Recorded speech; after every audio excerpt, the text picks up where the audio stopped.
L'harmonie batterie municipale, le kayak, l'amateur turbulent, les petits baigneurs, les matelotes et le centre équestre, ils étaient tous là pour animer la guinguette de l'espace culturel de Castéquaire. Cette guinguette, elle était organisée en fait pour commémorer le centenaire du début de la Grande Guerre. Et nous, on a pris l'option de recréer, je dirais, l'ambiance d'avant-guerre.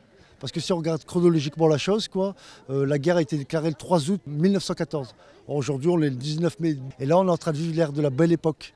Donc à travers ça, on a essayé de reconstituer, je dirais, l'ambiance de cette époque-là, artistique, culturelle et festive.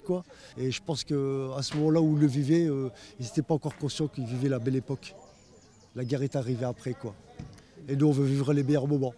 Sur scène, un groupe reconstitué pour l'occasion s'est occupé de mettre l'ambiance. Et la troupe de l'amateur turbulent, quant à elle, a réalisé quelques scénettes tirées des journaux de l'époque. Une Parisienne, Madame Pelletier, se donnant comme ex-interne d'une maison d'aliénés, a fait une conférence sur ce sujet. Le droit de vote pour les femmes. Oui ! Comme la guinguette était sur l'époque juste avant la guerre, on a regardé tous les journaux sur la ville de Gravelines quelques semaines avant.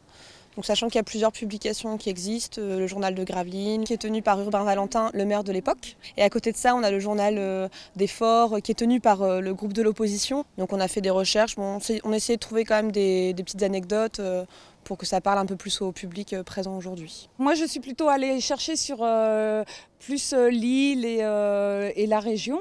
Et j'ai par exemple découvert que la première femme avocate qui a été nommée en France était Madame Olympe Desmarais, qui était en fait la belle-fille d'Urbain Valentin, qui était à ce moment-là maire de Gravelines. Un voyage dans le temps, champêtre et convivial, qui s'est conclu par l'annonce de la mobilisation.